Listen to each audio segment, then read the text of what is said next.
Well, welcome everyone to Thursday, February 29th, 2024, Leap Day in our leap year.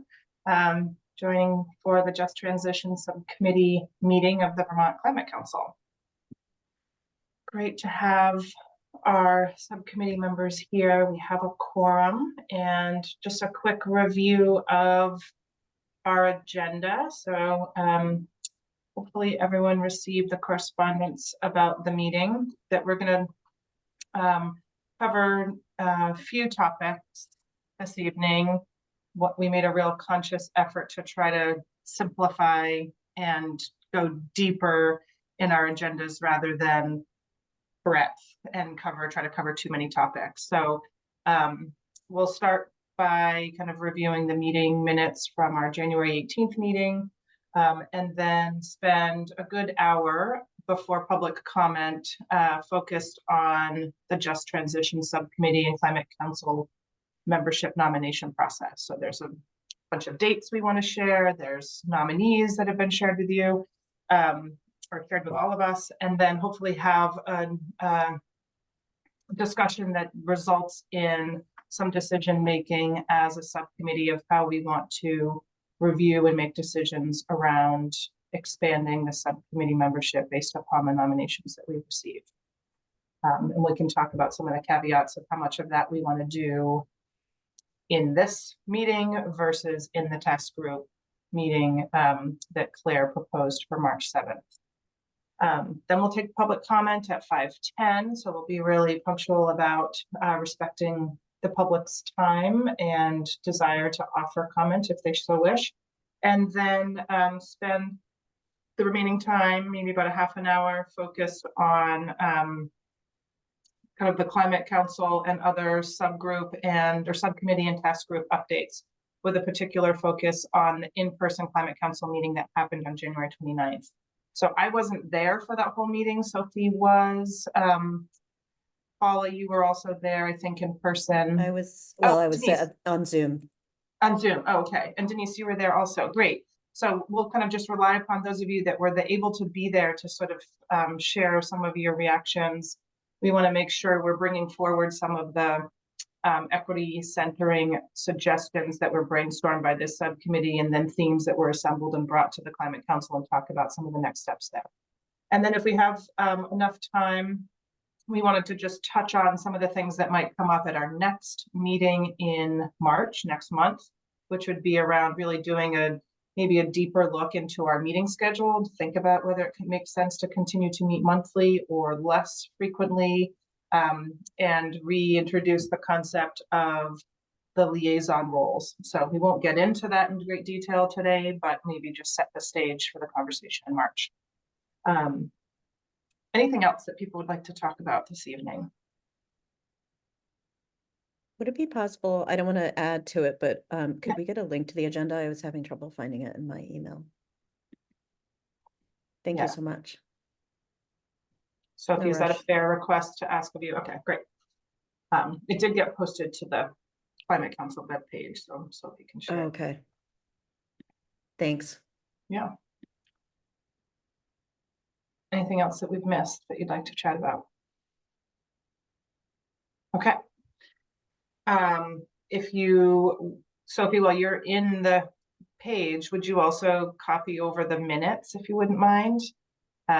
Just so people can have a glance at the January 18th meeting minutes and hopefully accept them, unless there's any discussion or corrections that people want to propose.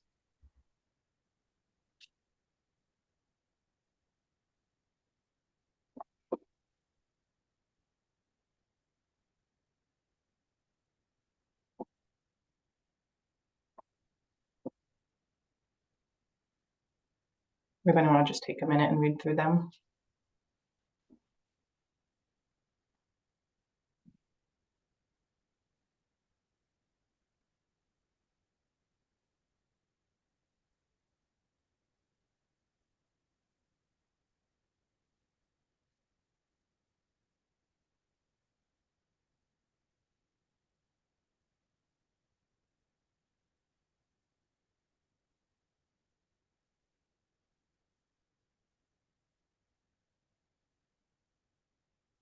Any questions about the minutes or comments, or people feeling comfortable accepting them?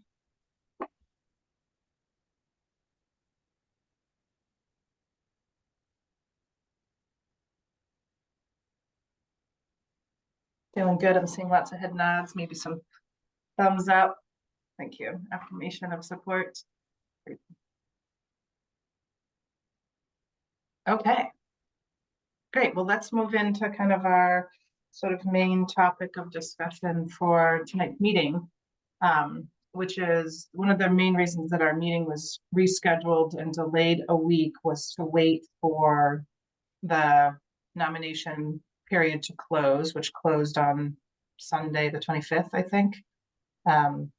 And then position us in this meeting to be able to look at the nominations that came in, either self-nominations or nomination of other individuals to be on the Just Transition Subcommittee. What we thought we could do is maybe talk a little bit about the nomination process. And Sophie, I might turn to you to talk a little bit about the process and the timeline that the Climate Council has in place and some of the dates that we need to meet as a subcommittee to be able to get word back to the steering committee. So maybe we'll start there and then, yeah, let's just start there, Sophie, if you don't mind. Sure. So Claire shared out an email.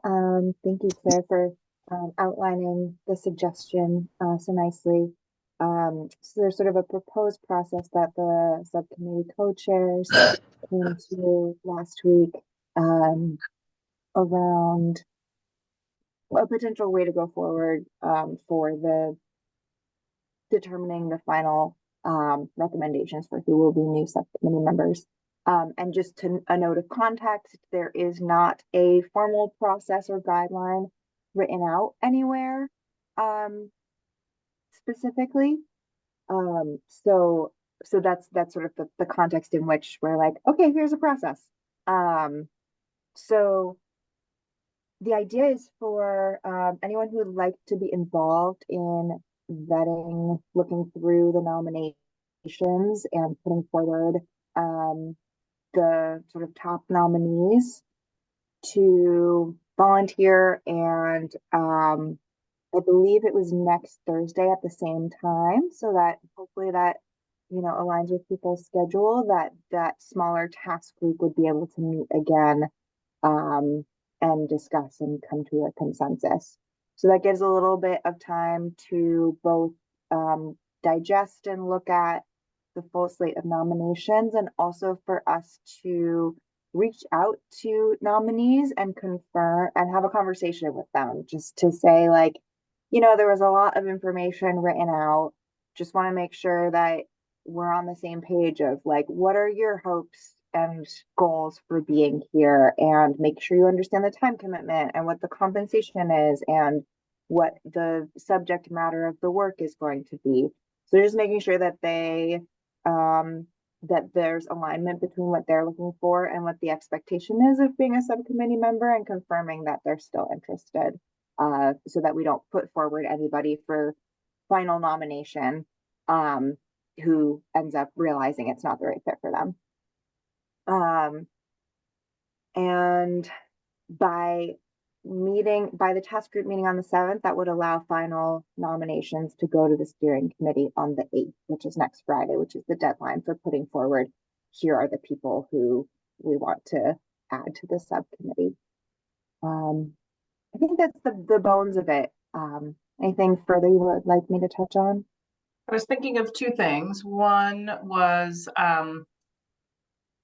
we may have used a different process last time we had a solicitation for new subcommittee members, and we had a public conversation as a part of these public meetings about candidates, and kind of like shared personal information and personal reflections about individuals. And so we're making I think there is a desire to not have that be repeated as a public process, but instead have that occur during a task group.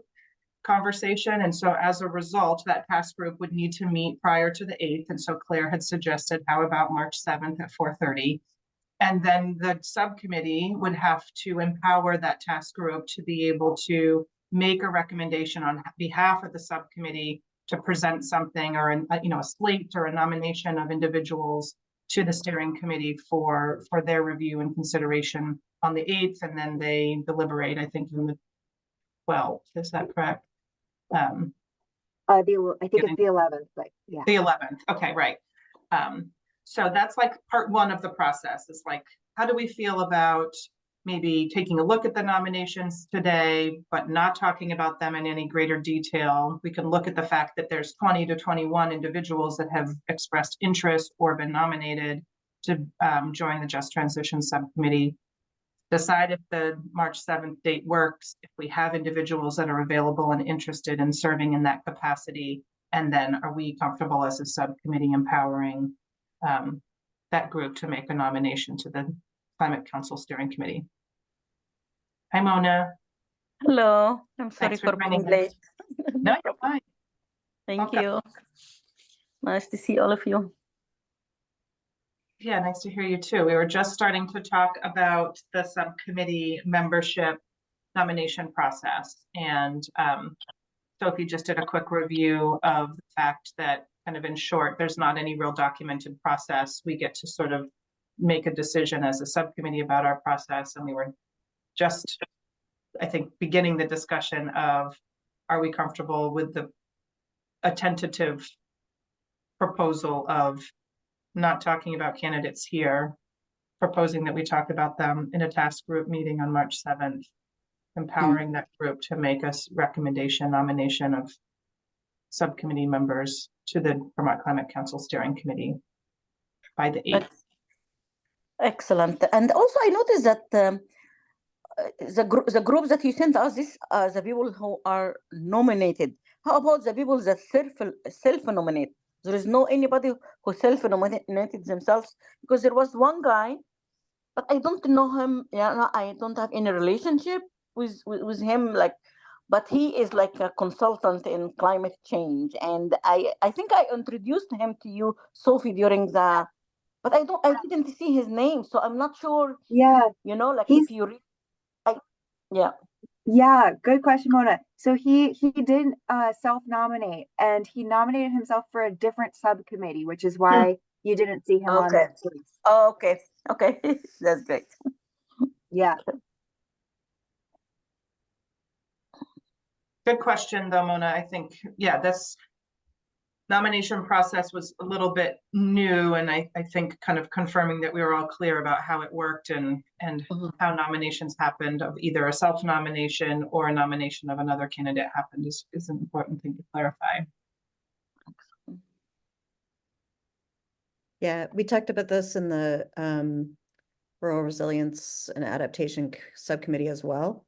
I guess people felt pretty uncomfortable with what kind of felt like, job interview adjacent happening as a public meeting. And I feel that, yeah, I think doing that in a more, executive session or private working group is probably a better idea, for sure. And I feel like complete trust in whoever the working group would be. I don't think I'll be able to be part of it, but I don't feel like I need to micromanage it or gatekeep it or anything. I'm comfortable with what other people think, especially since I'm pretty new to the committee. So yeah, I appreciate that, Paula. How are others sort of reacting to the kind of proposal that I offer and that Paula's just commented on, or an alternative approach? Abby, when it was done in public in the past, or on a recorded meeting, was there any kind of system or rubric or set of questions, or was it just kind of a free flowing conversation? I guess I could go back and watch it. I know, well, I'm thinking the same of do I even really remember well enough? I usually rely on Claire for her steel trap memory of these things. I don't think we had a rubric. I don't think so. I think it was, I can go fact check myself, but I feel like that it was similar to this round where there had like been identified that there were like some gaps in terms of like lived experience that we wanted to try and bring to the subcommittee. And I feel like Abby, you and Kelly, or I'm trying to remember if this was before like Sarah and Sue had left. Whoever the co-chairs were, like, did a lot of the kind of the conversations with the nominees to like do the level setting on the expectations and just fit for the subcommittee. And I feel like we ended up recommending to add like a number, if not all of the maybe not fully all of the nominees, but we didn't have that like detailed conversation in a subcommittee meeting. It was more high level. What are the gaps we're looking for? What kind of experiences were nominated? Things like that. Yes, I'm realizing the real question in my mind was thinking that if we go into a private session, that we should have something that is public in terms of, here are questions that we examined in order to make these decisions, even if not a strict rubric. Yeah, I appreciate that. And I wonder if a similar way of saying that maybe, is there criteria that we as a subcommittee want to set for how distinguishing a recommendation to invite someone to join the subcommittee is made, whether that's either via meeting some sort of criteria or from an interview conversation or lived experience, yeah, whatever that kind of either gap or need or purpose that we're trying to achieve as part of an expanded subcommittee culture. Is that again, that also was not very articulate, I'm sorry. And I think the content is already there in terms of like the identity gaps that we've identified. So it would, yeah, it's just formalizing it. Yeah, maybe in addition to, I think it was last meeting that we discussed that gap, so we have that recorded, those gaps, so we have that recorded. But in addition to that, maybe we could just outline those in a document, and just thinking through like where we would make that. I mean, we can just put it on the calendar on the website with this meeting. But if there's any other appropriate place to make that public, I'm blanking now, but I'm very open to suggestions. Yeah, I mean, I can share the questions that we did that I asked in the interviews that I did, and this was like, looking back, this was in April of 2022. So I haven't yet transferred this to a document, but I'll just share really quickly the questions that I did as part of a brief interview with nominated committee members was, what is your interest in the Just Transition Subcommittee? What unique and relevant perspective or lived experience do you think you could bring to this subcommittee? Do you have the time commitment and capacity to participate? So like monthly meetings, additional tasks, and work group meetings. What do you feel is an important just transition consideration for the Climate Council initiative?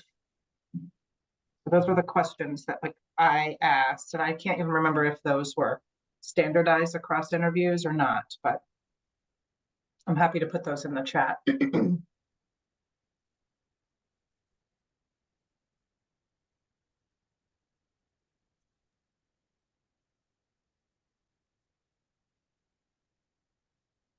I'd be interested in, yeah, like I think the sort of like gaps we're trying to fill is a really good thing to have out in the public. I just, and I'm sorry if I like didn't hear, because I sometimes auditory processing is a little slower for me than just reading, but it sounded like there was stuff about perspectives, but not necessarily about expertise in climate topics. And like even, like social justice topics. So it seems like, yeah, like lived experience, absolutely. And maybe expertise isn't even the right word. But I feel like, we want people who are sort of like passionate about climate justice and environmental justice, and also, have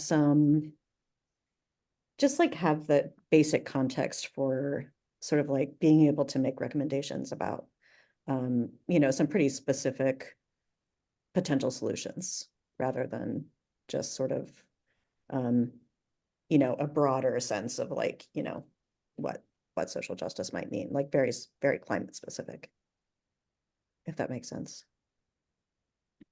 Yeah. So I think I'm hearing you say, Paula, that it's more than just lived experience. And I may have actually inserted the term lived experience to this question, whereas I guess what I actually asked was what unique and relevant perspective or experiences okay. to bring, which could be lived experience, could be background, expertise, Yep. other. And again, in that question number 2, the subcommittee at that time had identified kind of the gaps that we were looking to fill, which were youth contribution, Yep. Southern Vermont representation, and lived experience. Yep. But those may be the same, or those may have shifted. And again, I feel like that could be a conversation that the full subcommittee we hear today discuss and offer as more guidance back to the task group that would meet on March 7th to kind of take it to the next level of following up with candidates, if that's what we recommend. Right. Yeah. Yeah, I guess I'm just looking for something a little more, like a little more climate specific about any of the questions that we ask. So. And I just put it in a chat, but a version of this question was asked on the nomination form. So it feels like if it's a follow-up question, maybe it's like just recapping what was submitted and asking them to like speak a little bit more about some experience or another. Yeah, some of them definitely answered a little more thoroughly than others. So yeah, definitely, I think a follow-up even for those who answered pretty at length would be appropriate too.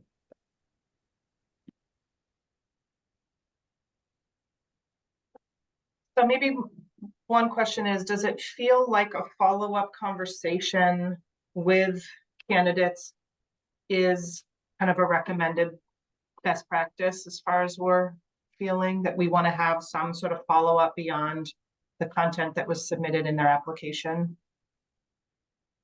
or their nomination process? Maybe it's not a formal application. We feel like we have. I guess I was kind of assuming that was part of the process. I'm sorry. No, it seems like it's a quick turnaround to be trying to schedule meetings though. So it'd be maybe more like emails.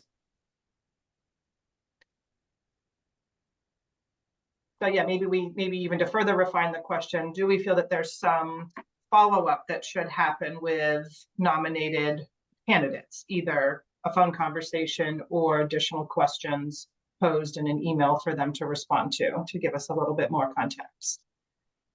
I think as long as whatever we do is uniform across the board, I'm okay with it. And I hope we're not saying we expect people to be experts in climate change. No, that's not what I'm saying. Okay. Yeah. Well, and to have expectations of time commitment and whatnot, so that they understand what we would expect of them on the subcommittee. You're saying that's important to you, Danielle, that feels like an important step. Yeah, I would, when you're following up, I do think we should follow up and explain what the commitment would be and if they would still be interested, knowing what that is.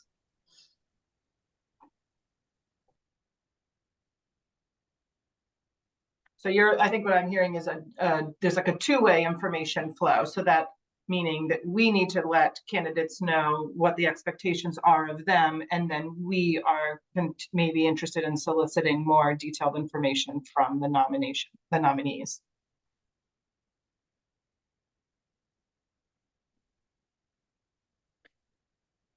So it may be, so either an email would need to be sent, I think, that includes some of those expectations, or that then the follow-up questions are, we're expecting a response back, or it's an actual conversation, so that there can be a real-time back and forth engagement between the nominee and a member of our task group.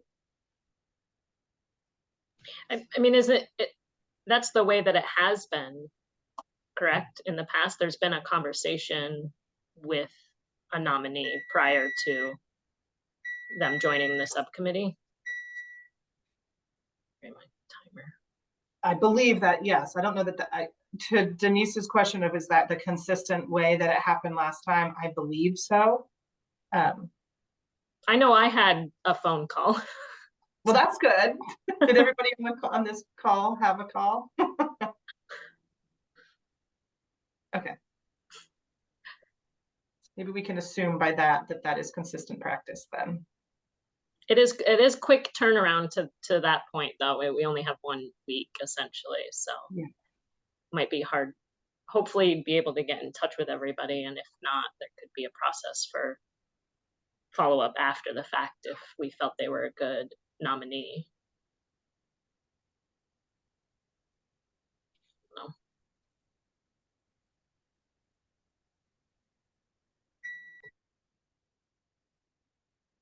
Yeah, So I guess having looked at the submissions, I mean, I don't feel like, I mean, I'm sure like all these people would be wonderful. Like part of the biggest part of it is like that you want to be involved, obviously.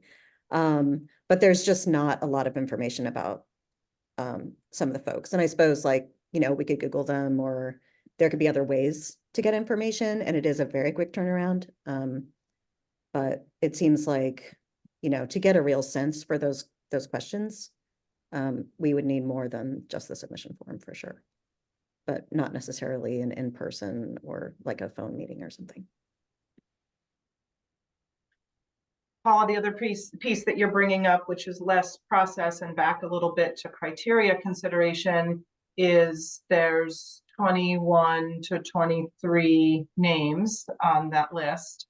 And I'm not, do we want to put a cap on like how many new members do we want to add to the subcommittee from the standpoint of maintaining quorum, having kind of like the right size range for discussion and engagement?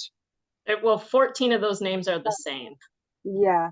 So there's actually only 7.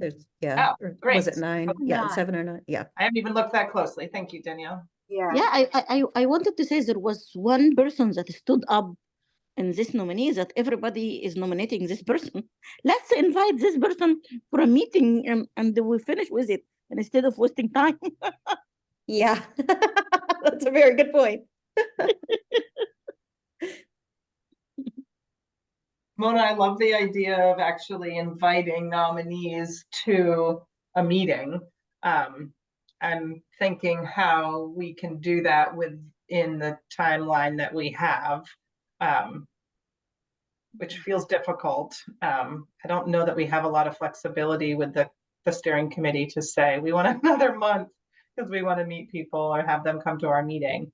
So I don't know, Mona, how would it feel to you if there's 7 or 8 individuals of the total number of nominations, that that we reach out to each of those individuals for either a conversation or email correspondence? Start at 5. Sorry, That's just okay. my daughter, she's home. I know everyone's managing lots of things at the end of the day.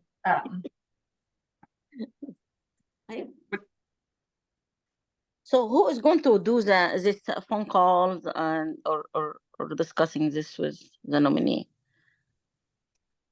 Yep, I can help with that's some the of them. discussion. I'm sorry, go ahead, Sophie. I'm happy to help with some of them, but I'm not sure if this is something that like should really. I continue to sort of figure out what the difference between like staff support and just transition subcommittee member is, and so just saying I'm happy to help, but also maybe this is something that like falls squarely in the territory of subcommittee members should really be doing these conversations.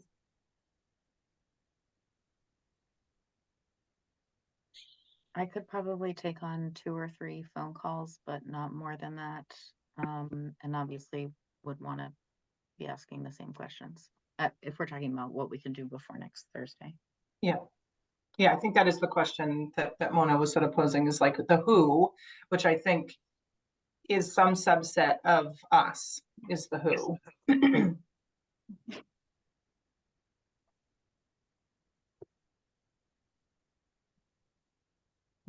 I'm still very, very new, but I'm just, the lawyer in me is having conniptions. What are the questions we're going to be asking them? So I had proposed 4 questions that were in the chat, Denise, that I think are for us to contemplate. That those were questions that were asked just about 2 years ago in a similar nomination process. I don't know that we've kind of officially given those 4 questions the thumbs up, but those are kind of our starting place. Would be, what's your interest in the subcommittee? Kind of some additional elaboration from your submission form of what experience or expertise do you bring that you think would be a valuable contribution to the subcommittee? Kind of how is your availability and capacity a sufficient match for expectations for attendance of meetings and joining of task groups? And then what do you feel is an important just transition consideration for the Climate Council process for initiatives? I think those are the 4 that we're starting with room for addition or adjustment.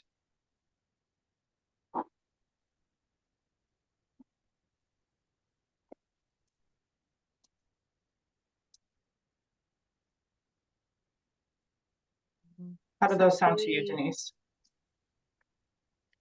Denise.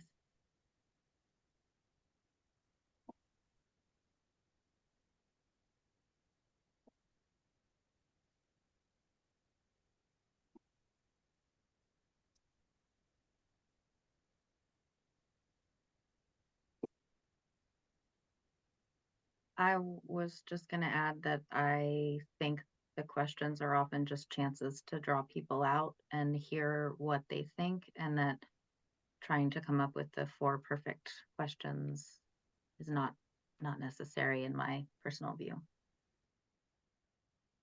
These questions look okay to me. You know, they're, as long as everyone's asking the same questions, I don't see any bias in these questions. So that's a good start. And I think the piece that you were contributing is that more about just the like the relationship building, like creating space to just get to know someone? In my experience, you know, you could ask them like what their favorite ice cream is, and if they're really interested in serving on the Just Transitions Committee and they're really committed to climate change, you probably get around to that conversationally, eventually. And they've all expressed, you know, varying amounts, but all expressed some interest and commitment already.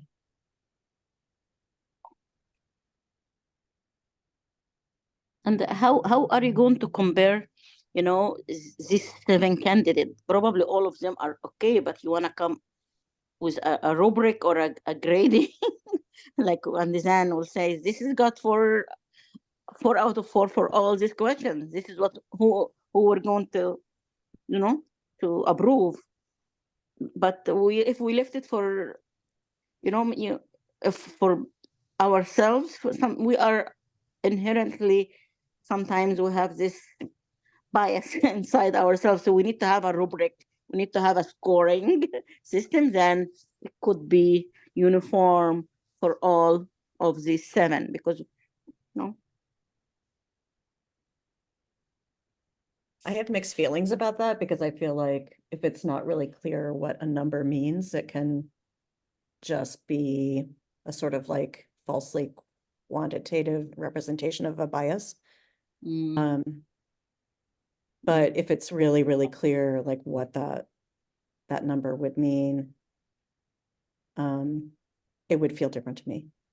I think the rubric should you know, if they said that, they will, if they think that way, they will get the 4. if they don't have a clear understanding of what they are talking about, it will be 1 or 2. You know, this is why the benefit of a rubric.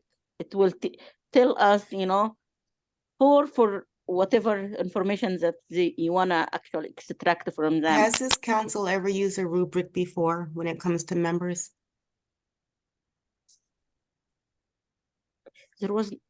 I heard there was no process from the beginning. I don't know. And I'm not sure what the council has done across subcommittee. My understanding of how Just Transition has done this and previous nomination processes has been similar to kind of question 2, which is like, or excuse me, question 3. No.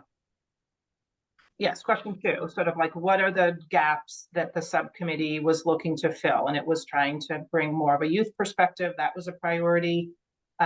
Making sure that we had representation from Southern Vermont, that was a priority, and then bringing lived experience. So frankly, to not have an entirely kind of like homogeneously white subcommittee that was focused on Just Transition. And so I think, again, those may be still the criteria and the gaps of women, right, that we are hoping to still focus on as we grow and kind of like add to the subcommittee, or maybe there's additional criteria. I think another piece could be like subcommittee size. So, you know, how would we feel if we were a subcommittee that is, you know, 15 to 16 strong? Would that be that, meaning in potentially inviting every nominee to join the subcommittee? Would we have conflict with that? Does that feel like that fits within kind of the goals and the kind of culture that we've created for the subcommittee? Does that make it difficult to achieve quorum? And if we can't achieve quorum, are we able to do the work that we need to do? Like, I think those are also considerations for us to contemplate. Yeah, I have 2 things that are coming to mind for me about that. You know, if we were to, so the first one is that I think the one person who got nominated so many times got nominated for many subcommittees. So it might end up that person doesn't have capacity to be on all of them that they might be selected for. And that would be like happening at the steering committee level, obviously. But it might be like, maybe we can't count on that person. And I think it would be good to have a sort of rough idea of how big the committee should be. But I want to say, like, if we're able to get more representative and more inclusive, like, I feel like I could drop out. One of the reasons I wanted to be here is because there weren't that many people who are actually on the Climate Council also on the subcommittee. But I don't need to be one of the people here if we're able to like expand the conversation to a more diverse group. I would be happy to step down if that's, you know, like causing us to, you know, have too many people. I feel the same way.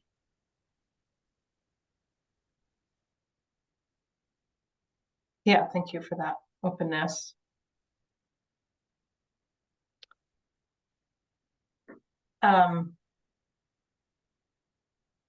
What about geographic? I mean, I might just sort of like go through some of the suggestions. What about geographic representation?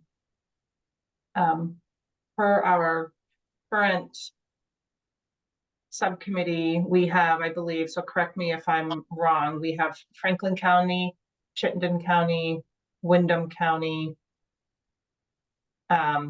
Denise and Anna, I actually didn't have your counties on here. Washington. Thank you. Windsor. And Windsor, okay. So we have one, did I miss another? So Franklin, Chittenden, Windham, Windsor, Washington. So 5 counties represented. Didn't miss anyone.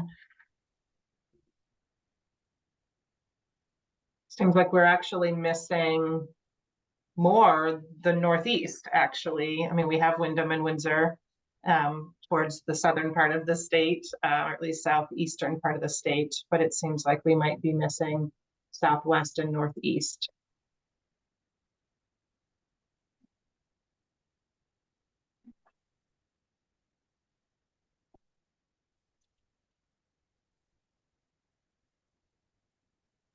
I see that one of the people nominated is from Halifax.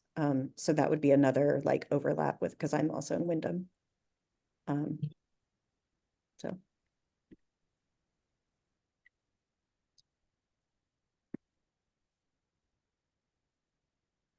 Do we know, someone that has studied the list more than myself, do we know if there's any youth representatives here? There is. There is, okay, Maybe great, multiple ones, but one person speaks to it. okay. Does that still feel like an important criteria or gap that we'd want to see if possible? And just to share some administrative context, that the youth deadline only for youth members was extended. I think it's to March 15th. So we may see some more youth nominations. And that was because there were like 2 back-to-back school breaks across multiple districts. So our partners who are getting the word out about that asked if we could afford a little more time for youth members. So if we do get some more youth nominations, we'll let you know. Okay. So should we be counting on a youth representative through this extended outreach? Or should we expect to try to fill that gap in this list of 7 or 8 nominees that we have? And if there's more, that would be bonus, or I don't know if my question is very clear, I but can't really answer that because we don't know you don't know. Okay, who else we'll get. got it. Mona, you came off mute. Was there a question or comment you wanted to offer? No, I was actually going to say that, yeah, we need to, in the criteria, if there is some representation is missing from other, we need to give priorities for people who are from different counties. So this could be a factor also when you are choosing between the nominee. And the youth, yes, for sure, we need a representation from the youth in this subcommittee. Great, thank you. I think the youth person is from Windsor County, by the way. Okay. Does it feel like there's any other criteria that we might want to share with the task group as they kind of aggregate feedback from the interviews that they do next Thursday, that we want them to take into consideration, or next Wednesday, whatever the 7th is?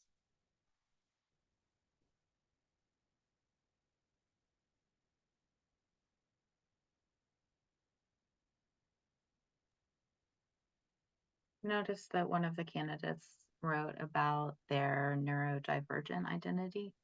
Mm-hmm.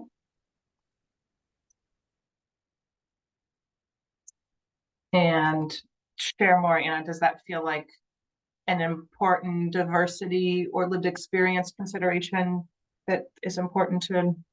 It does to me. And I think there were also physical and mental disabilities listed by some of the candidates as well. And I think disability status would also be something I would invite.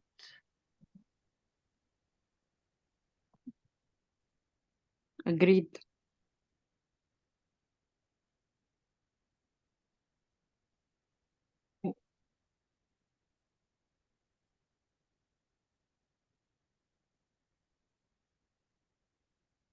Okay.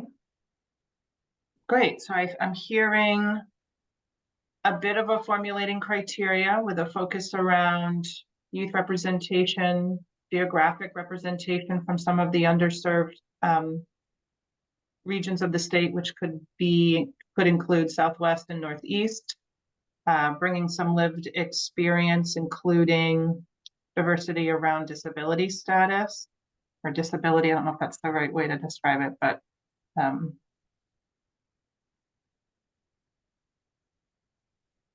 I think so. It varies person to person. yeah. I don't think it's offensive to describe Okay.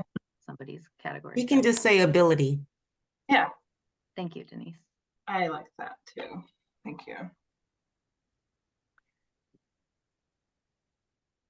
All right, so maybe we hold that criteria for now, and then the process that I think I'm understanding that we've talked about, I don't know that we've kind of given like an official go-ahead, is that we have at this point 4 follow-up questions that we would like a subgroup or sub-representation from our subcommittee to do a follow-up, either email exchange or phone conversation, or in person, I guess, and bring the feedback from those discussions to the task group meeting on March 7th, which is next Thursday, for a collective discussion around which of the 7 or 8, which we'll get to in a second, 7 or 8 nominees to recommend to the steering committee to be invited to join the Climate Council.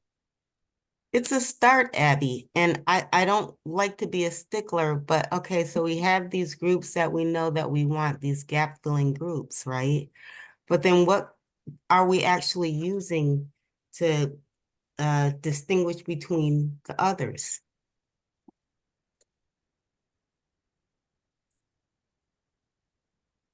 What are people's thoughts?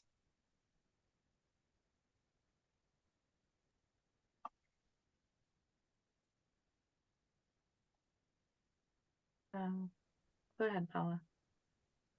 Yeah, I'm just thinking, like, I don't know, there's such kind of, I don't know, vague categories, but I think, you know, beyond the sort of like representation and just like interest, like people who would be engaged with it, would be my sort of big criterion. Like, we want people who will really want to focus on climate justice and just transition and be really engaged and passionate, which I think is really hard to like you can't score that, obviously.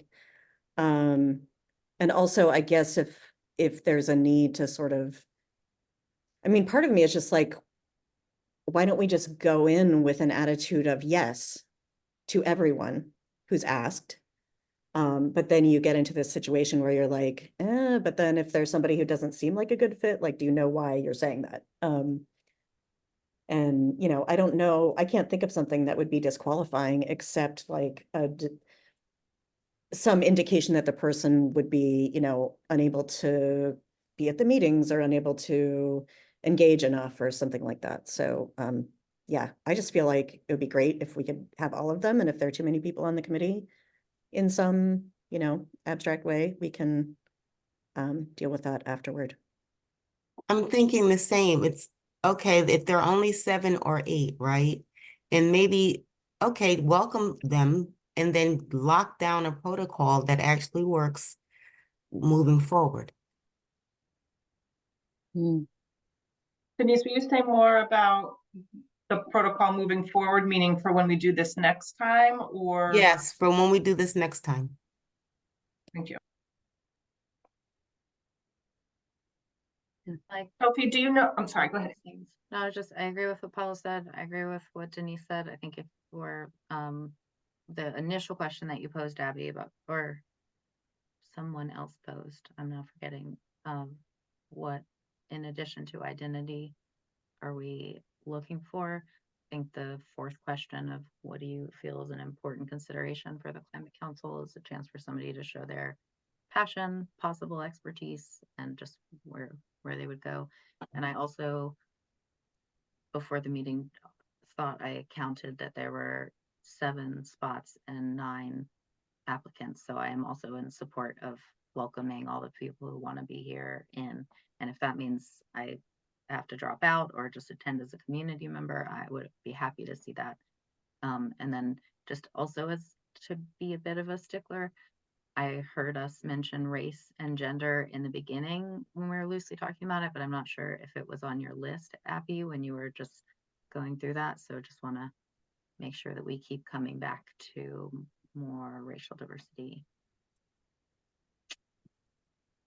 I did not have race and gender diversity on the criteria list, so thanks for Easy to make reminding me. jokes about, oh, how many white women we are, but we have to make sure the joke makes it on the list too. Yeah, I appreciate that.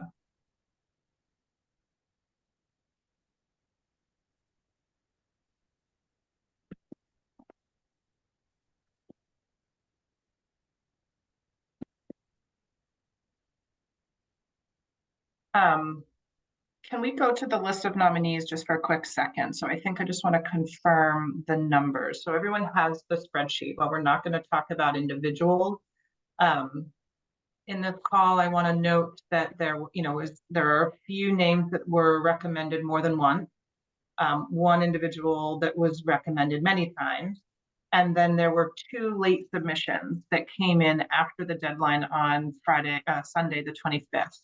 So one of those is a repeat recommendation or nomination. So, not as critical, but there is one first time nomination that came in, I think, on after the 25th.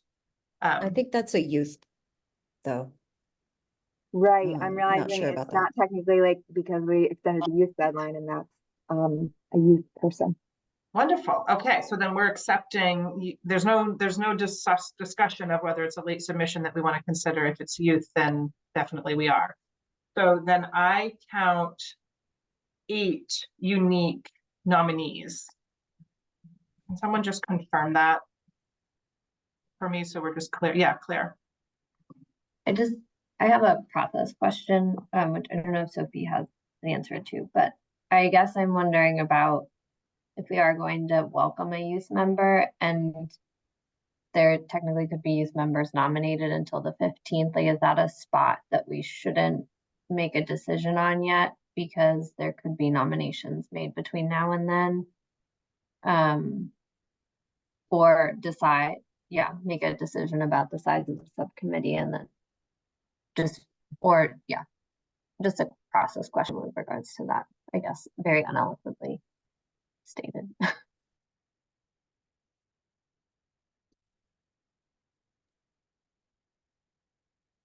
I can chime in with my thoughts. I think if there's I think if you're kind of holding just one spot for a youth member, then it would make sense to wait until all the youth nominations come in. I think if there were like 5 more open spots, then maybe it wouldn't matter. But if we are getting to a point of like the subcommittee being full and the number of remaining spots is limited, then it seems to me to be equitable to wait until we've received all the youth nominations. I don't know if anybody else has thoughts on that. I would agree, Sophie.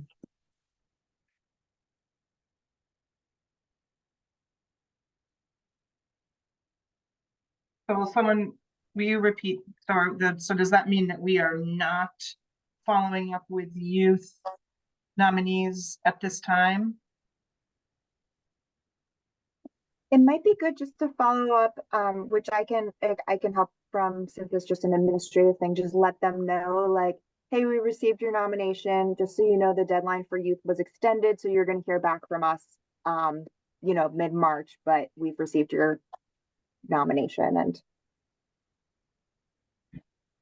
And just as far as like the bigger process is concerned, Sophie, how does it work for the delay on the youth but not other nominees? I don't know that I really have a strong opinion about it, but if every other nominee is due to the council or the steering committee on the 8th, why, so they can deliberate on the 11th, why is youth allowed to later? Like, what was the rationale in that? I'm just curious. We didn't get a lot of youth nominees, and there were 2 school vacations back to back during that short time period. And I think our partner, Vermont Energy and Education Program, also needed to get the word out and had a particular time that their newsletter was going out and couldn't fit it in with their newsletter until, and then also some of their communications are through teachers who are also on break. So that was the main rationale. And I think in terms of process, that it would just it would go to the steering committee whenever their April meeting would The be. next meeting probably, right? Yeah. Yeah, but you're right that I don't have clear deadlines of like, and we need to decide on the youth nominees by this date. I think we can be a little loop. So yeah, that's a to-do item, is to get that clear timeline. And so just along the same lines, so it's the same submission form. So they identify which subcommittee or subcommittees they're interested in. And then would this subcommittee feel like we'd want to implore a similar process? So whenever the 15th deadline of youth submissions comes in, we know we have at least one that came in earlier in the process. Would we then want to deploy the task group to do follow-up with all of the Just Transition youth nominees and recommend one or more to the steering committee?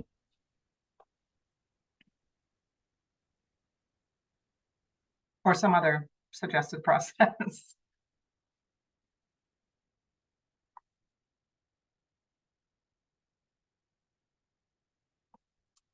That makes sense to me.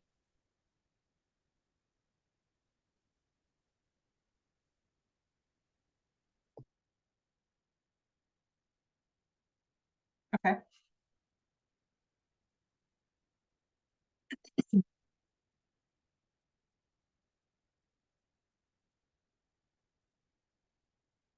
All right, so I'm hearing we have a total count of 8. We're going to remove one who we know is a identified youth, and we're going to hold that one youth for until after 3:15, at which point we will repeat the process of reviewing one or all or more of we will review all, which could be one or more of the youth nominations.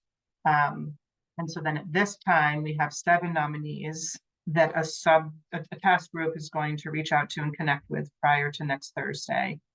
Anna and Sophie so far have volunteered to assist with making some of those calls. The youth that submitted after the regular deadline, did they understand that they were able to do that because they were youth? That's a great question, Denise. I have no idea. You know why I'm asking it, right? I do. I mean, are you thinking about it like are they a tardy individual, or were they taking advantage of an extended timeline? Mm-hmm. They were nominated by someone else. Right. So the person nominating them nominated them after the deadline. So that person have the understanding that the deadline was extended for youth. Because all I'm doing in my mind is switching. All right, so let's say this was a Black man.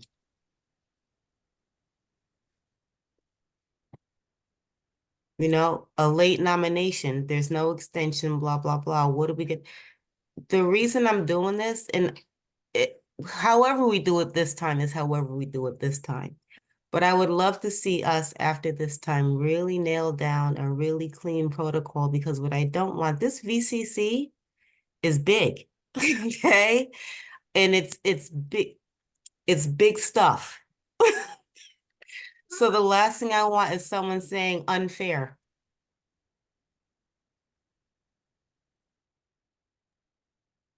Yeah, I'm totally behind that.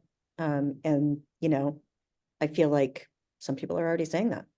So we need to be really careful. And yeah, totally agree. Does the subcommittee want to take a stance on late submissions at this time for this round, or more just to your point, Denise, of a clearer protocol of how to manage late submissions next round? Or both? I'm still back to let's bring them all in.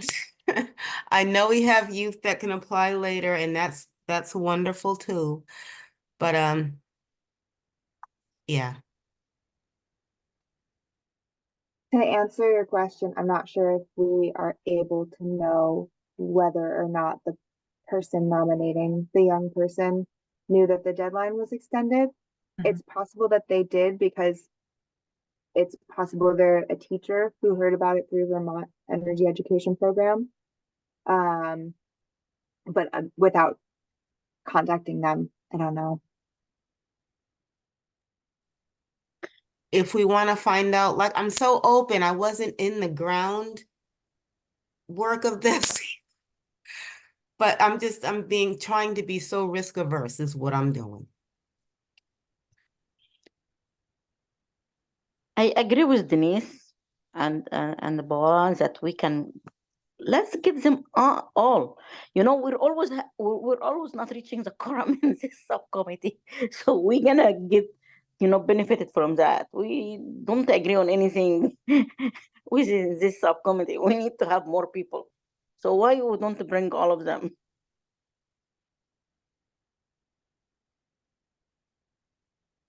I think the work is going to be substantial enough that people who really don't want to be here will weed themselves out. And maybe to your point, Danielle, of like needing, as part of the follow-up process, needing to reiterate or explain what the time commitment and expectations are, which maybe for like, that might be valuable for us to talk about that for a few minutes. I know we only have a few more minutes before we're going to move into public comment. And it seemed like we'd had a member of the public here who may have intended to offer comment, who I don't see on the call any longer, but may return. So at this point, we have monthly Just Transition Subcommittee meetings. We've talked about possibly shifting the schedule to meet as a full subcommittee less frequently, but more fully engaged, the liaison role concept, which would be subcommittee members, when possible, joining and attending other subcommittees and other task groups to sort of like bring the just transition perspective to other conversations throughout the Climate Council effort, both. Yes. So, and then there's often other tasks. So there's, task groups and sub conversations that pop up that we all are asked to participate in. So then there's these like other requests as needed. Is there also any sort of training component when they first come on to the subcommittee?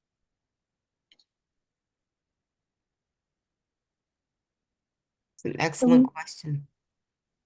So we have a little bit of a orientation that we do that really covers like the administrative nuts and bolts. Like Denise, you probably are the most familiar with it because you've just done it for the Vermont Climate Council.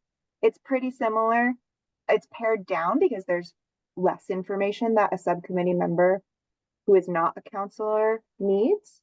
I'm not familiar of any orientation that is like specific to Just Transition's content of like, here's who the subcommittee is and here's what we've done so far, and please review the guiding principles for Just Transition. So that might be something for you all to consider if that's some content and process for onboarding.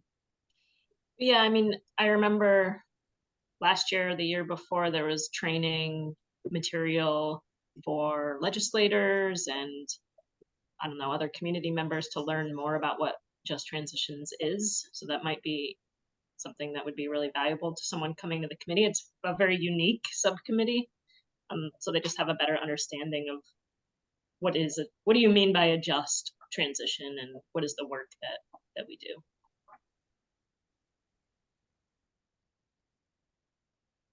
The history of the work is rich. Sue Minter gave me her file, as did Indra. And there's a lot of work that they did. How we consolidate that into a nice, efficient onboarding, I don't know, but a lot of work was done. Mm-hmm.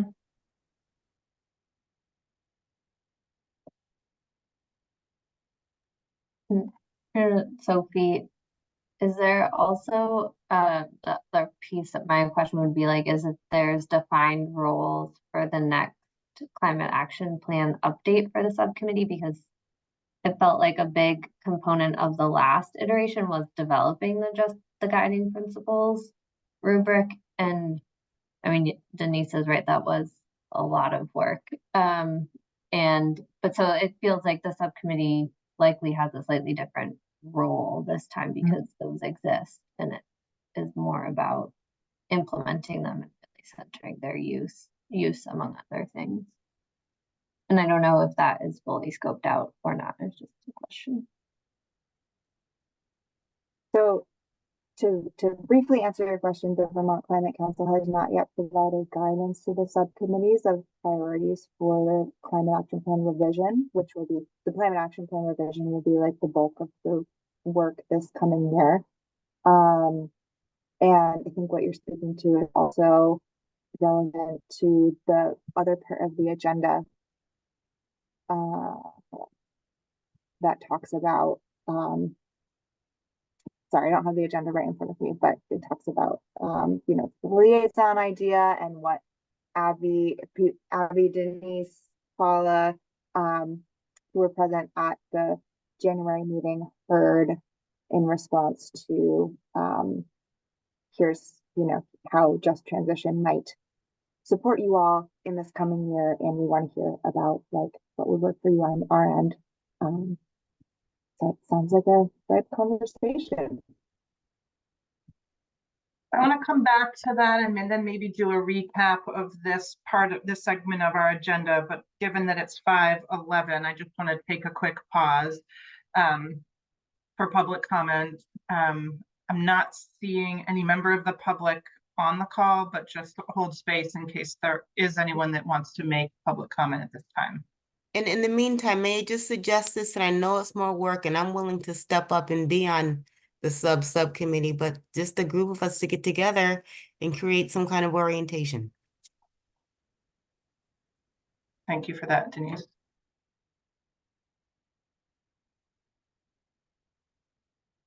I'll add that as the next step.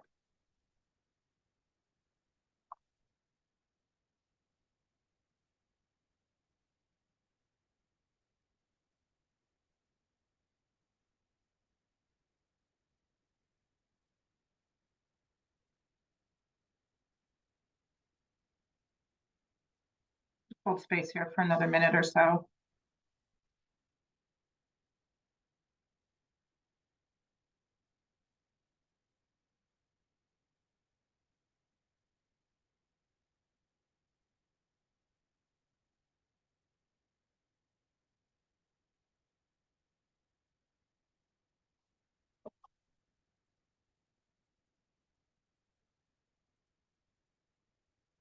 Okay, I'm not seeing any member of the public join. If we see anyone choose to join the meeting, we can give them opportunity to offer any comment. So I want to return just really quickly to Claire, your question and comment. I think there is this twofold response that I'm thinking of is one, like, is there a charge and direction coming from the Climate Council or the Climate Action Office priorities for the Just Transition Subcommittee? And then I think there's also like, what do we identify for ourselves as a charge and a focus? And I think we had talked about two, maybe three things. One was just like really hoping to have more attention and focus on public engagement and kind of like elevation of all voices.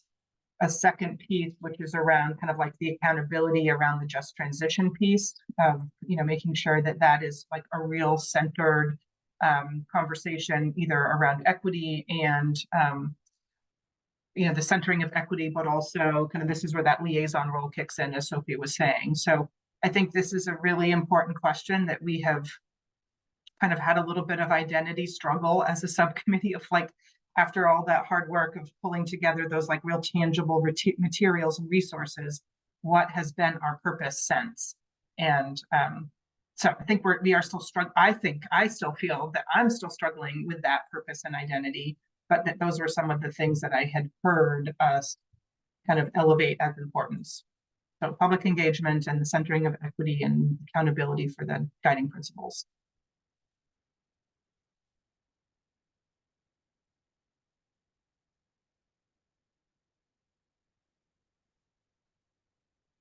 All right, Claire, is it fair to assume that because you, and I don't mean to put you on the spot, but because you proposed a date and a time of March 7th, was that because you were able and willing to facilitate that, or just, you were just being the messenger?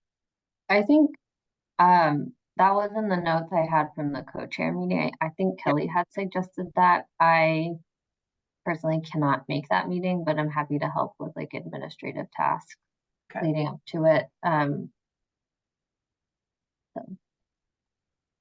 But I think Kelly, someone had proposed it in that meeting thinking that it was in advance of the deadline for the steering committee and also aligned with the time that we typically meet. So hopefully folks would be able to make it. Yeah, I think you're right. I think that Kelly had shared that as like Thursdays at this time has been the time that has typically worked for the co-chairs and then relatedly for the subcommittee. Denise, I also think I heard you say that you were willing to be a part of that task group that will do follow up on nominee engagement, either phone call or email. No, I said I would like to be part of a subgroup that gets together orientation. Oh, just that piece. I'm sorry. Okay. Excuse me.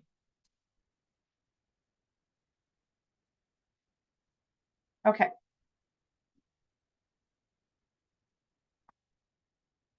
So then clarify, we have Anna and Sophie so far that have expressed interest and willingness. Anna offered a caveat that she may have time to make 2 to 3 calls. We would have 7 candidates to reach out to. So is there one other person, or do we feel like this is a task we can offer to Sophie and Anna to manage? I don't know about Kelly's availability. I guess that she's not here today. I'm going to tell you my reluctance, okay? For me to call someone, and if they ask me an in-depth question, I've been on this for what, 3 months? It wouldn't be fair to them or me. Yeah, I appreciate that, Denise. I think that's understandable. I can help with a couple calls or emails as well. I cannot make the meeting though, I have class. Right, okay. And I have constantly shifting childcare demands. So I think I can commit to 3 calls and to writing that information before that meeting, and like 50-50 on actually being able to attend the meeting, but I can definitely do the outreach and get the information to those who are meeting. Okay. So how many calls does that leave? I mean, I'm willing to do a couple calls, but I know I've been here longer than Denise, but I wasn't part of the core work of developing the principles, and I don't really feel like I've done anything as a member of the committee except come to meetings. So yeah, as long as I had like maybe a script, but then again, like in-depth questions, I'm not sure I would feel completely confident to answer. I could refer people to Abby or Kelly or somebody else, but For what it's worth, I also think there are many questions people could ask of me that I could not answer. I'm just going to go into it prepared to say, I don't know. Here's my perspective of what I have seen and what I haven't seen, because I also, yeah, I feel that way too. I'm going to say I'm in a similar, happy to call 1 or 2 people. I'm not a subcommittee member though, so I don't, if we're okay with staff making that, and similarly could write up answers. I will say I personally know and work with 2 of the nominees, so it's probably not appropriate for me to follow up with them specifically. I also noticed there was not contact information for one of them. I have that person's contact information and can add it. I had made a mistake at the beginning where I thought it would like automatically record people's emails. So for the first couple submissions, we didn't have contact information. Luckily, they were like, from people who knew people. So luckily that got fixed early. So yeah, I'm happy to take a couple of assigned names if co-chairs want to hand out assignments. I love it. Claire, I'm comfortable with you making a call or two if you're willing. I might propose that Paula, if you feel that you could do one or two, and Claire could do one and two, or two, Paula could do, excuse me, Danielle could do two, and Anna could do two or three, that I think would cover the 7. And then if you each are able to then write up your summary notes and share them, I wonder if Sophie, Kelly, and I would be able to meet on the 7th, and any of you that are also able, but I also heard from Anna and Danielle that the time may not work, or Claire, that we could take your notes and put forth a recommendation, which could be that all 7 are recommended. There were no red flags, there were no concerns. You know, this was like a great pool of nominees, and that's our process. Or again, take your notes and make some harder decisions or some more difficult kind of decisions based upon the criteria that we've established. Does that feel like That sounds how great. are people reacting to that approach? Okay. So Sophie, we need to just do or I need to do assignments to folks. Or I also wonder if people want to put in the chat kind of like what line, like, so Claire, it sounds like there's 2 individuals that you would not like to interview based on knowledge. So I'd love to know who those are, or if people want to just propose individuals that they're interested in calling or emailing in the chat.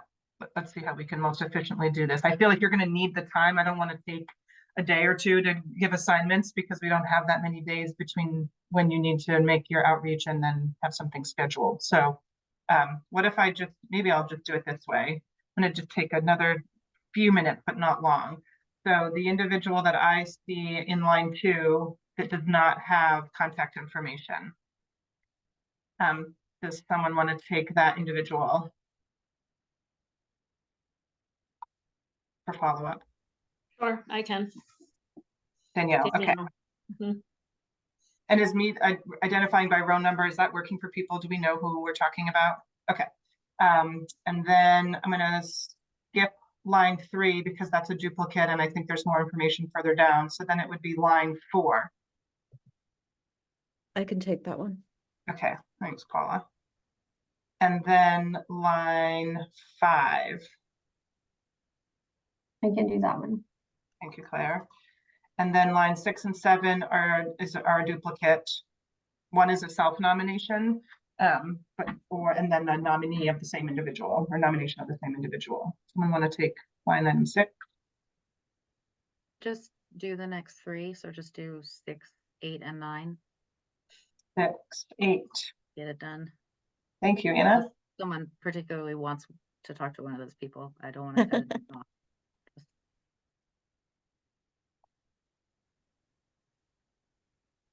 Okay, and then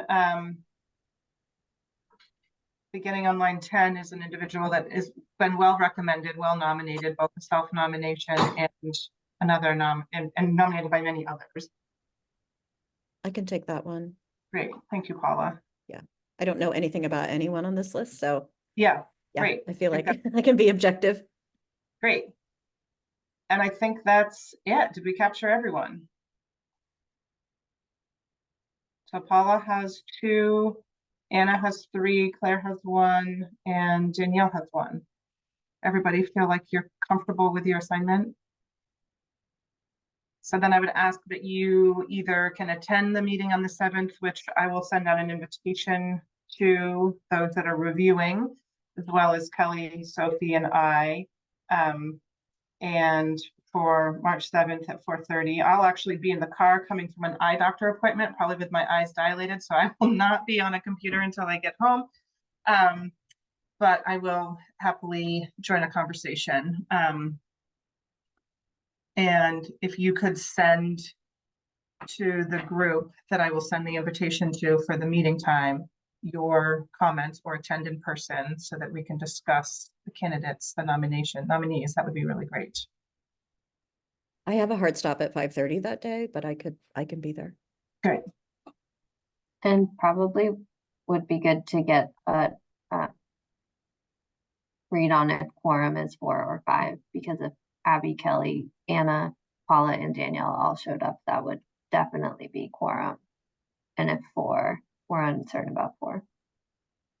I'm also okay not going to the meeting.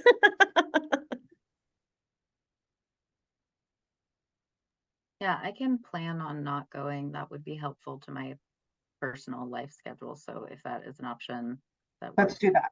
Just getting the information to you. Okay. And Danielle had said she couldn't come anyway, so. Correct. must Yeah, go so go. let's say that in attendance would be Paula, if able, Abby and Kelly and Sophie. So at most we'd have 3 members. Thank you for checking on that, Claire. And is that's enough or it's not? Because I can rearrange something if we need another body. I think we have all the calls covered and I think, or the connections covered, and I think the attendance is less than quorum, so that's a good thing. I think we're okay unless you'd like to be there, Denise. Send the invite. Yeah. For the meeting on the 7th. Okay. Thank you. Okay, do we feel like we have clarity and a process and we can move to the next agenda item? So just, sorry, to confirm clarity. So for the phone calls, and we could always follow up with an email if we can't reach them by phone on the first pass. It's just those 4 questions that went in the chat. And those are the 4 that we're all asking. And so the notes will just reflect the answers to those questions. And I think But won't there be an update to the first one because it's not the full slate of new representation we're asking for? Or did I miss that getting pasted later? I'm sorry. No, you didn't. I'm just Okay. putting in the chat now. So Okay. this is the kind of the criteria of, or gaps and criteria of importance for us to consider in nominees. So you're right, that would be the update to question 2. Great. And I think related to question 3, for further clarification, Claire, if you elect to do an email communication, I think you'd have to accompany the time commitment and capacity question with a little bit of information for the candidate to know what they're responding to. So that's, that's again, I can put this in the chat as well. These are my quick notes around expectations. That monthly meetings, liaison role, and other meetings and efforts as needed. But there might be an orientation process with the Climate Action Office, possible onboarding from the just transition perspective. Hopefully that's all helpful. Welcome. Okay. Well, feeling comfortable, and anyone feeling uncomfortable or unclear about the process around nominees? And I will be getting contact information From the Sophie. person. Okay. Thank you, Danielle. Good closing the loop on that one. I'll send you an email. Yeah. Let's be mindful about want, engagement, and passion. People communicate different ways. There can be some really quiet people who are very passionate. Thank you. Good point. Yeah, thank you for that, Denise. Okay, great. So I wondered if do we feel comfortable moving on to talking about updates from the Climate Council, other task groups and subcommittees with a primary focus on the January 29th in-person Climate Council meeting. I'm not sure that I'm the best person to give the overall update from the in-person meeting being is that I was not there in person, but I did join for a portion of the meeting where the centering of equity conversation that was led by the Just Transition Subcommittee to the Climate Council was on the agenda. And I'm happy to do a screen share when we get to that of the centering of equity suggestions that this group had brainstormed that then I synthesized into some themes and that were shared with the full Climate Council. But I don't know if anyone else that was there in person wants to offer kind of like an overarching sense of how the meeting went, the setup and context around the centering equity conversation, and then any of the reactions.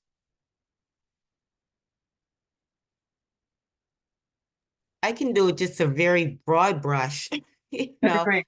I thought it was wonderful. You know, being there in person and doing work together like that, I thought was wonderful. So what they did was they did a breakdown of the CAP, the Climate Action Plan. And it was lengthy, and they asked us to look at it and assess what points on this spreadsheet resonated with our group. And there were so many of them that did. So what I think would be great is we go back and then prioritize from what we even pointed out so that our work is in alignment with the CAP. But Abby's going to tell you more detail about the equity piece, but that is the overarching thing that we did before we broke into groups and started talking about that piece.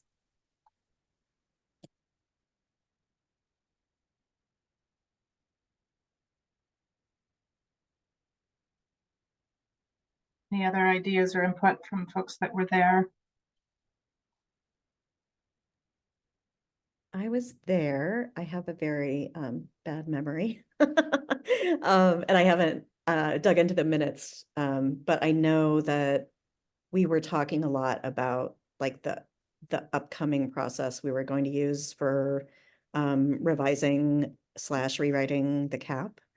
And I made a suggestion that we like get a really explicit sort of like steering committee level kind of protocol or guidance, at least, of how the subcommittees are expected to center equity during those conversations. So I hope that's something that will be followed up on.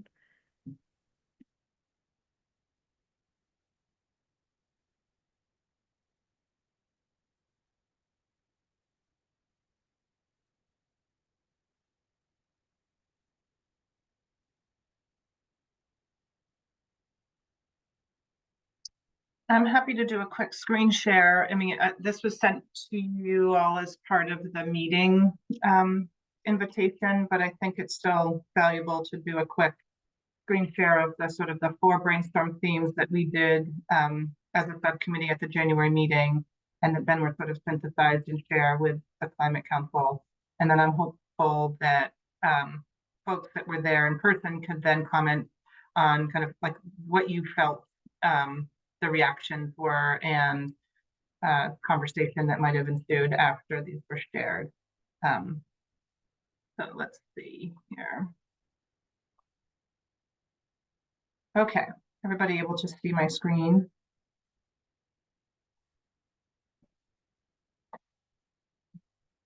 Yes, I can see it. Thank you.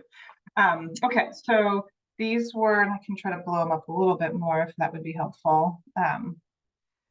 So again, the question in the task was like, how can we, could we make suggestions to the Climate Council on how equity could be centered in our collective work? And my understanding, and Kelly was there and was really the, a leading voice in the process of this, which was to not necessarily answer the question for the Climate Council, but more pose it as a question of how they'd like to, or how they could imagine, or what felt important to them around centering equity. But in addition to that, we did offer, these were 4 areas for the Climate Council to consider.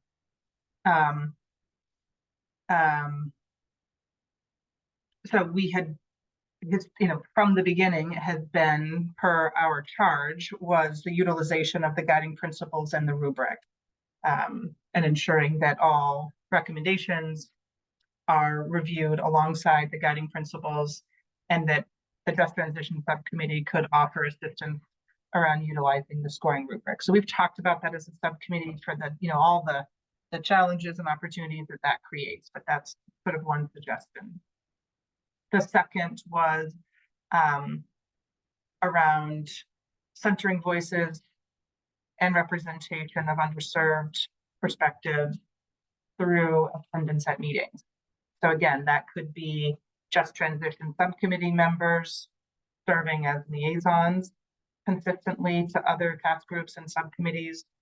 That could be our role of, this is like the Sarah suggestion, which was like asking inquisitive questions, so not necessarily expecting that we have answers or that we are climate or greenhouse gas experts, but that we're just asking questions about the process to ensure that equity is centered. And then the possibility of having a Just Transition update on each agenda. So holding space in every meeting for a Just Transition review and discussion. The third was an openness to sharing comments and feedback that were heard from and gathered from public engagement efforts. So that could be done in a variety of ways, through storytelling as a way to connect, offering some degree of training or sharing of strategies to make sure that everyone is as best as possible, ensuring that people feel heard. Practicing how to receive feedback and public comments and then respond to them. Kind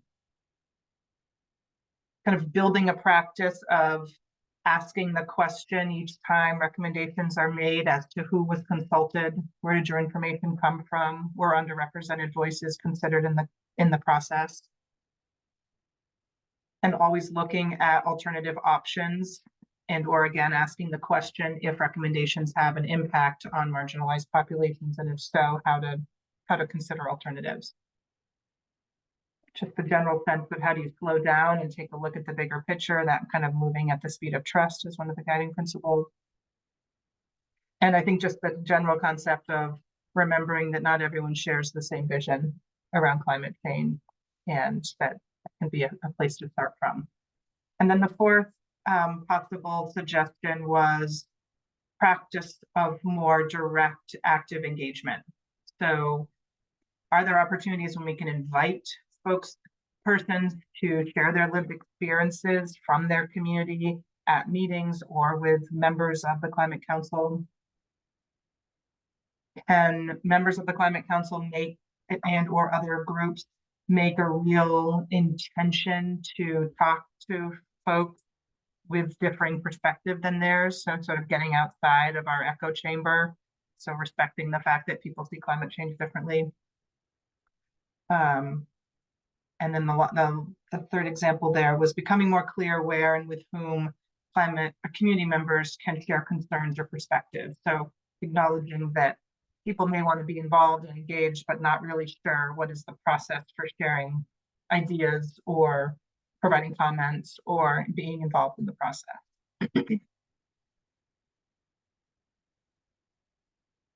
I'm going to stop sharing, just you can bring it back up if that would be helpful. But so this was sort of the, thanks, Anna.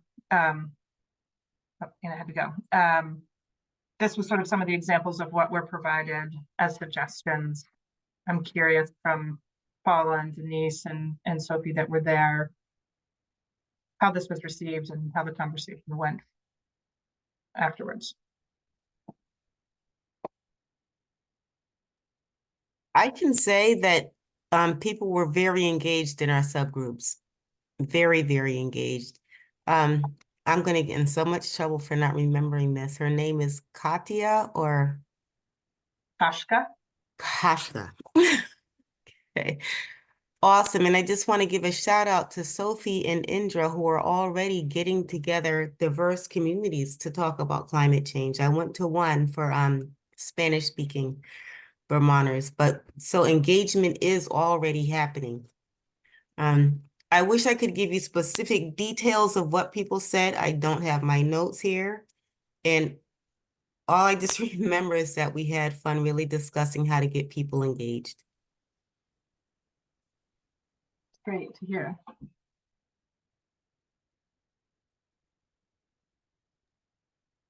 I do remember hearing from one counselor support for the liaison idea and desire of like, yeah, we want your expertise and like help us do this. And all of this was captured. You know, we used the big papers and wrote it all down. I don't know if that's come back out yet, but it was all captured. Great.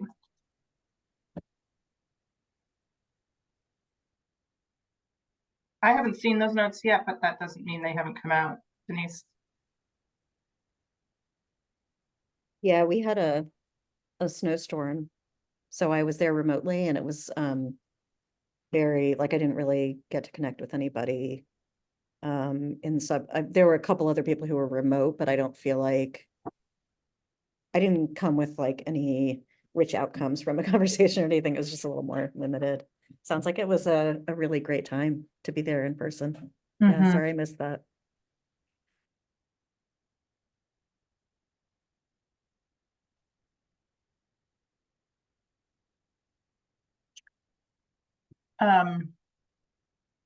Yeah, I too, like Paula, was not there in person, and I was only there for a portion of the time, but I too could sort of feel that there was, even through the screen, that there was enthusiasm, that there was, I think, appreciation for some suggestions being offered that I think served as like a nice kind of brainstorming small work group catalyst to kind of get people really thinking about how to work differently, or how to work more intentionally, or how to really bring equity into their more common practice.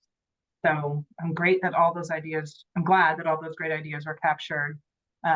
I think one of the pieces that was important to Kelly, so again, as someone that was also there in person, Kelly really wanted to make sure that we had a follow-up. So again, whether that was our subcommittee following back up with the Climate Council members to say, what do y'all think? What do y'all want to do? How can we be helpful? Are we focusing on the liaison? Can we bring more voices? Is there, other things that we could do that would be helpful?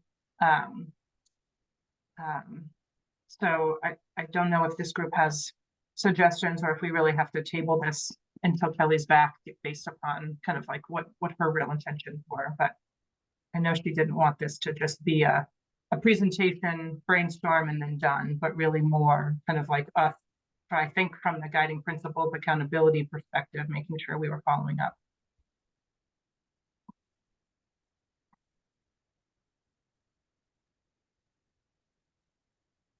Well, I wasn't there, but I will just say it feels exciting as someone who's been participating as a staff member in the subcommittee pretty much since the Climate Council work started, that like there's this opportunity to use these tools from the very beginning. Like in the first climate action plan, so much of that year was spent developing them, while work in other subcommittees like advanced and moved forward, and it was kind of coming in partway through the process to screen work that was already in process. So the idea of being able to use them and reflect on them from the very beginning feels exciting, like an exciting opportunity. Yeah, thanks for that, Claire.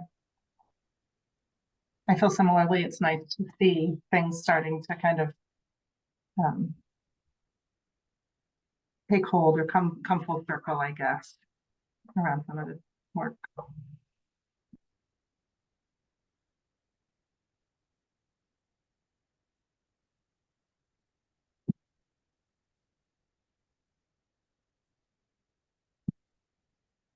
Feeling like at this point, I think not seeing, well, when's the next Climate Council meeting is on the March 11th. That's going to be primarily focused on nominations. I'm guessing. Does that feel accurate, Sophie?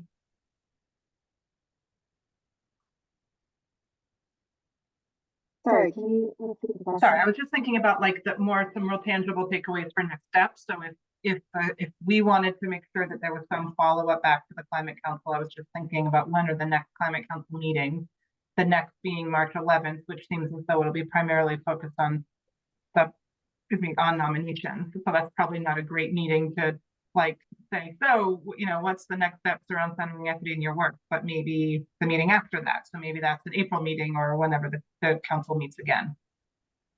I see an 18th meeting, not a. Oh, 18th, excuse me. I wonder also if this was relevant to subcommittees. So I feel like we could advance this question to the subcommittees on the sooner timeline.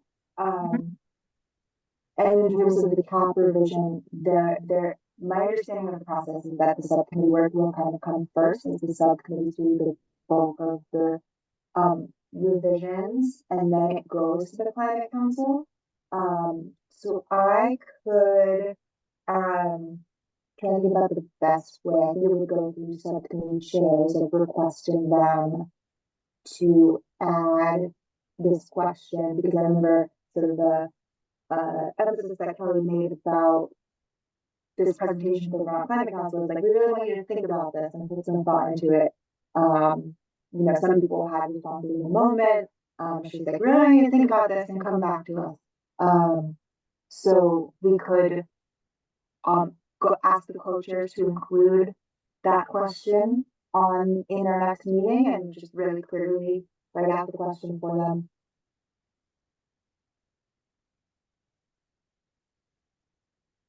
Thoughts on that?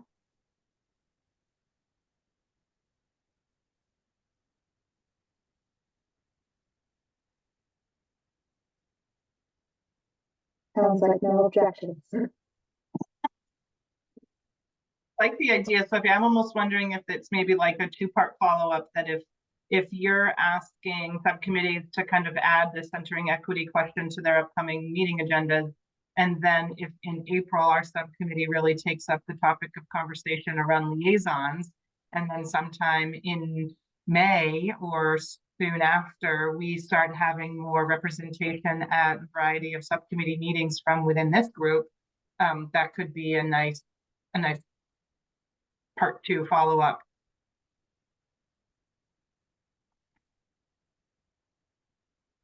Yeah, and it seems nice to get that rolling now, so that when the bulk of the like if the liaison structure is what happens, that's set up in advance of the bulk of the revision work happening, which will kick off, really get into gear either midsummer or early September.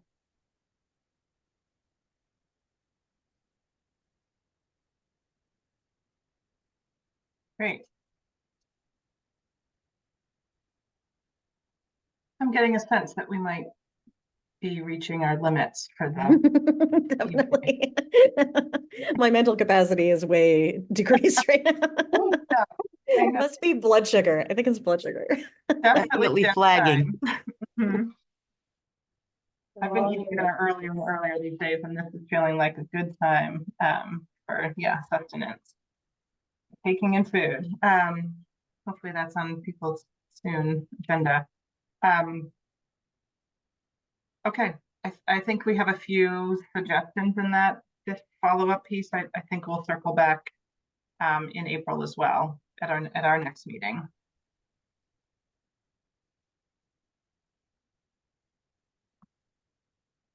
Which would be in March, not April, March, sorry. Okay, so we had the final few minutes, and we don't need to use the full 11 minutes that we have left, but was really thinking about what's next. So I think Denise added an item to what's next, which was like, could we really think about creating a just transition subcommittee kind of orientation, including some orientation materials, which I think is a really great idea. So that's something that could be on the next step list. And in the meeting in March, we had thought about bringing up again this recentering equity or centering equity follow-up and looking into liaisons. So I will put in the chat that these are the individuals that are the members of our subcommittee that are already committed to attending or have historically attended other subcommittees. So, and please correct me if I'm missing anything here or representing it inaccurately. So Paula also attending Rural Resilience and Adaptation Subcommittee. Claire attends the Science and Data Subcommittee. And I have historically, though not recently, attended the Agriculture and Ecosystem Subcommittee. And Kelly, and you also, Paula, right? On the steering committee? Or no, just No, I'm just not. Kelly. Okay, just Kelly on the steering committee. Mona, go ahead. Oh, I was just going to say, I am a member of the Science and Data Subcommittee, so I offered to be a liaison if it is helpful since I already attend those meetings. But if the Just Transition Subcommittee would rather have like a subcommittee member attend as an additional person to bring that perspective, I don't need to be that liaison. But if it will help with the burden of the work, I'm more than happy to do that. So just wanted to Gotcha. make sure that was clear. I appreciate that clarity. Yeah, so Claire's already attending and a member of the subcommittee, could also double duty as the liaison, or open that up for someone else.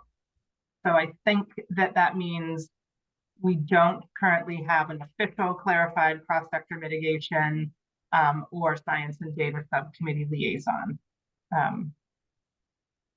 And Mona, my understanding was that you used to work with maybe you still are working with the community engagement group. Does that feel accurate? If you're able to unmute. And if not, this is really just a primer Does the for community engagement group still exist? I'm not familiar with it. What was that, Sophie? I'm sorry. I was asking, Abby, you just mentioned Mona attending the community engagement group meetings, and I'm not familiar with that, so I was curious if that still exists or was a prior thing that is now defunct. There was a task group, a community engagement task group that existed a while ago. And I think it involved mostly Just Transition Subcommittee members. I don't think it has met in any substance over the last year, certainly not before the CBI contract, or since the CBI contract went into. Thanks, that's helpful context.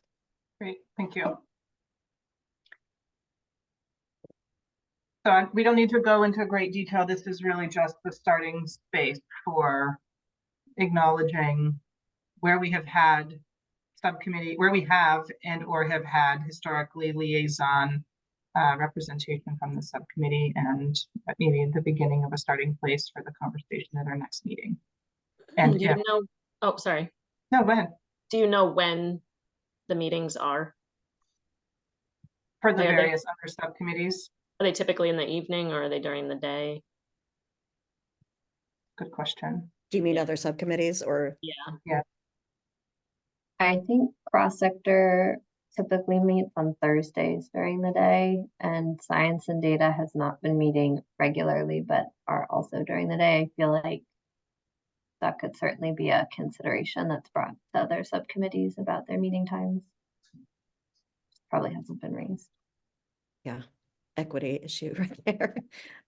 Yeah, Rural Resilience has only had like one set of meetings to respond to that, to a letter from the Speaker of the House. And that was all happening during the day.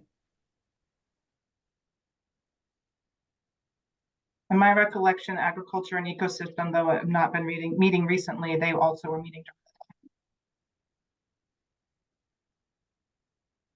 Definitely an access issue. So Sophie, your audio got really weird a few minutes ago, so it sometimes is hard to hear. It almost sounds kind of mumbled, garbled, but anyway, you repeat that again. I couldn't quite understand. Sorry about that. I was like partially talking to myself. Oh, Saying, okay. yeah, You can be as garbled as you want when you talk to yourself. Well, yeah, I definitely think it's a accessibility issue for some people who can't attend, myself included. I can't attend daytime meetings typically. So even if I had the time on top of other meetings, I just wouldn't be able to make it. Yeah.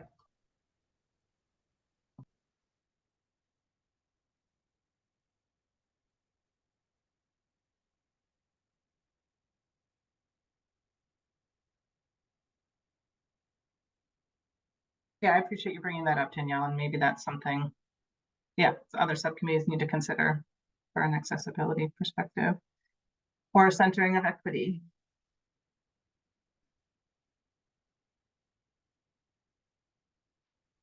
Well, anything else? That was like, again, a bit of our primer for the next month. So our March meeting is scheduled for March 21st from 4 to 6. So that's when we will be getting back together again.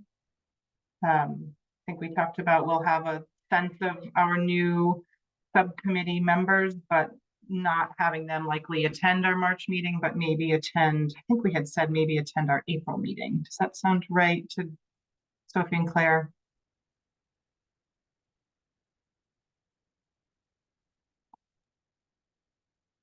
Yeah, I'm not sure. I think it would be technically possible for them to join the March meeting, but if you know, more time, the committee felt like there was more time needed to get an orientation together or just for any other reason, that's totally reasonable too.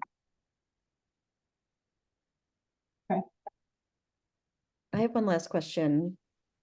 I'm just wondering, so I mentioned that thing that happened at the council where I was suggesting that the steering committee sort of provide some kind of like consistent guidance about how subcommittees that are equity and use the tools and the rubric and everything. Do people think that's a good idea? Is that something I should keep following up on? Is it something you want to talk about at the March meeting? As like, how do we want to, like, do we want to push more for that? And then what would we do if we did?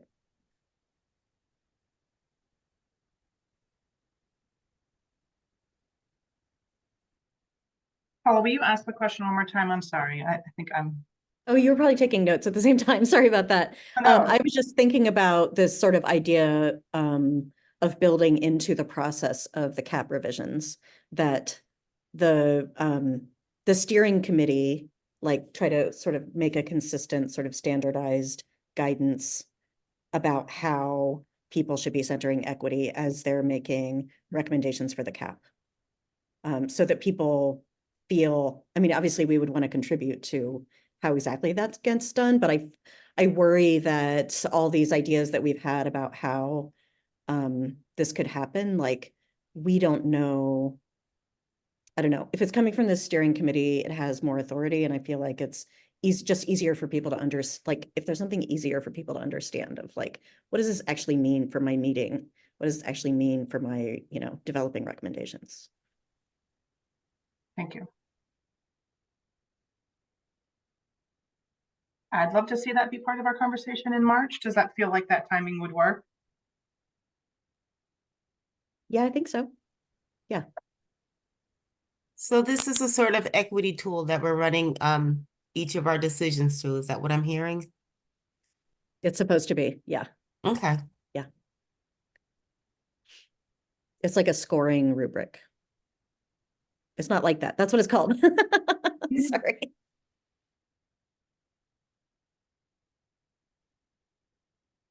I know it sounds onerous. We're doing it at Capstone as we update our procedures and policies, but it's a consistent tool. it lets us keep our awareness around equity with everything that we're producing. So, Yeah, it sounds great.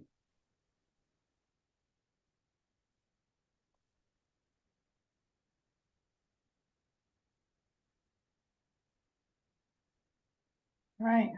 It's 6 o'clock. Thank you all for your time. Have a great evening, week. See and connect with some of you next week or see you later next month. All right. Thank you all. thank you all. Good night. Bye. Bye-bye.